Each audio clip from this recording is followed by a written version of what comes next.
बच्चों, पिछले वीडियो में आपने समास के भेद के बारे में पढ़ा है। आपको बताया गया था कि समास के 6 भेद होते हैं, जिनमें से तत्पुरुष समास और उसके 6 भेद आपको पहले वीडियो में बताया गया है। इस वीडियो में हम कर्मधारय समास पढ़ेंगे। कर्मधारय समास। कर्मधारय समास की क्या पहचान होती है, क्या विशेषता होती है? इसकी विशेषता यह है कि जिस समास में पहला पद अर्थात पूर्व पद विशेषण तथा दूसरा पद अर्थात उत्तर पद विशेष्य होता है, वहाँ कर्मधारय समास होता है। अर्थात जहाँ पूर्व पद उत्तर पद की विशेषता बतलाते हैं, वहाँ कर्मधारय समास होता है। उदाहरण: समस्त पद, कृष्ण सर्प, समास विग्रह, काला सांप। यहाँ आप देख रहे होंगे कि सांप शब्द की विशेषता काला शब्द बता रहा है, और इसलिए यहाँ पर कर्मधारय समास हुआ। विद्या धन, विद्या रूपी धन। यहाँ समास विग्रह में धन की विशेषता विद्या शब्द बता रहा है। नीलकंठ, नीला है कंठ जो, अर्थात कंठ की विशेषता नीला शब्द बता रहा है। महादेव, महान है जो देव। इसी प्रकार से घनश्याम, घन के समान श्याम। बच्चों, यहाँ आप देख रहे होंगे कि हर समस्त पद को समास विग्रह करने पर पहला पद जो है, पूर्व पद जो है, वो दूसरे शब्द की विशेषता बतला रहा है, अतः यहाँ कर्मधारय समास है। नंबर 3, द्विगु समास। द्विगु समास की पहचान होती है, इसकी विशेषता है कि जिस समास में पूर्व पद संख्यावाची होता है और उत्तर पद उस संख्या का विशेषण होता है, उसे द्विगु समास कहते हैं। उदाहरण में समस्त पद में 4 पाई, समास विग्रह 4 पाइयों का समूह। अब यहाँ पर पाइयों का समूह जो है वो 4 है। 4 शब्द प्रथम पद से संख्या ज्ञात हो रही है हमें। त्रिभुवन, 3 भुवनों का अर्थात लोकों का समूह। पंचवटी, 5 वटों का समूह। पंचगव, 5 गायों का समूह। अष्टावक्र, 8 वक्रों का समूह। यहाँ आप देख रहे होंगे कि जितने भी पूर्व पद हैं वो सब जो है संख्या उत्पन्न कर रहे हैं। यहाँ पर हमें 4 की संख्या का बोध हो रहा है, त्रिभुवन में हमें 3 की संख्या का बोध हो रहा है, पंचवटी में 5 की संख्या का बोध हो रहा है, पंचगौ में 5 की संख्या का बोध हो रहा है, अष्टावक्र में 8 की संख्या का बोध हो रहा है। इस समस्त पद के सभी पदों में पूर्व पद जो है वो संख्यावाची है, अतः यहाँ द्विगु समास है। नंबर 4, द्वंद्व समास। जिस समास में दोनों पद प्रधान होते हैं, द्वंद्व समास के दोनों पद प्रधान होते हैं, चाहे वो पूर्व पद हो चाहे उत्तर पद हो।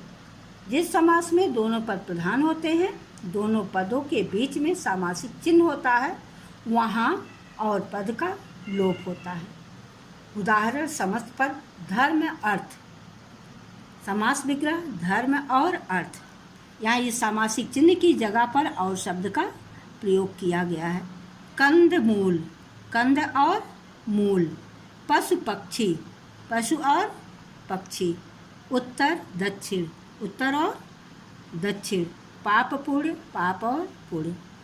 जैसा कि आप देख रहे होंगे, यहाँ पे समस्त पद में सभी पदों में सामासिक चिन्ह लगा हुआ है दोनों पदों के बीच में, और जब उसका विग्रह किए हैं तो वहाँ और शब्द को जोड़ा गया है, और समस्त पद में और शब्द का लोप है, अतः यहाँ द्वंद्व समास है।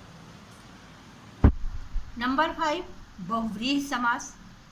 बहुव्रीहि समास की विशेषता है, इसकी पहचान है कि जिस समास में पूर्व पद और उत्तर पद प्रधान ना होकर कोई अन्य अर्थात तीसरा पद प्रधान होता है, तीसरा पद श्रेष्ठ होता है, वहाँ बहुव्रीहि समास होता है। उदाहरण में समस्त पद है लंबोदर, समास विग्रह होगा लंबा है उदर जिसका अर्थात गणेश। अब यहाँ आप देख रहे होंगे कि यहाँ पर तीसरा पद प्रधान बताया गया है, लंबा है उदर जिसका अर्थात गणेश। यहाँ पर गणेश शब्द जो है प्रधान हो रहा है, अतः यहाँ बहुव्रीहि समास है। पीतांबर, पीला है वस्त्र जिसका, अर्थात विष्णु। यहाँ पर विष्णु शब्द प्रधान है, अतः यहाँ भी बहुव्रीहि समास है। नीलकंठ, नीला है कंठ जिसका, अर्थात शिव। यहाँ पर शिव शब्द प्रधान हो रहा तीसरा शब्द, इसलिए यहाँ भी बहुव्रीहि समास होगा। चतुरानन, चार है मुख जिसके, अर्थात ब्रह्मा। यहाँ पर तीसरा पद प्रधान ब्रह्मा है, इसलिए यहाँ भी बहुव्रीहि समास है। बीड़ा पाड़ी, बीड़ा है पाड़ी में जिसके, अर्थात सरस्वती। यहाँ पर तीसरा पद सरस्वती प्रधान है। अतः इन पांचों शब्दों में समस्त पदों में विग्रह करने पर तीसरा पद प्रधान हो रहा है, यहाँ बहुव्रीहि समास है।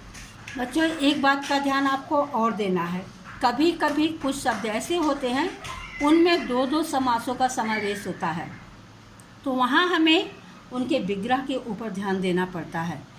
जैसे नीलाकंठ, नीला है कंठ जिसका, अर्थात शिव, तो इसमें बहुव्रीहि समास हो गया।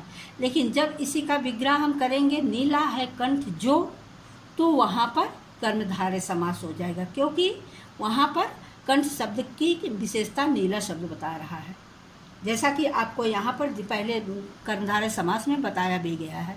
पीतांबर, पीला है वस्त्र जिसका, तो बहुव्रीहि समास। लेकिन अगर पीला है वस्त्र जो, तो वहाँ पर कर्मधारय समास हो जाएगा। इसी तरह से किसी किसी पद में द्विगु समास और बहुव्रीहि समास में भी होता है। जैसे दशानन, दस है मुख जिसके, तो अर्थात रावण, तो वहाँ पर बहुव्रीहि समास हो जाएगा।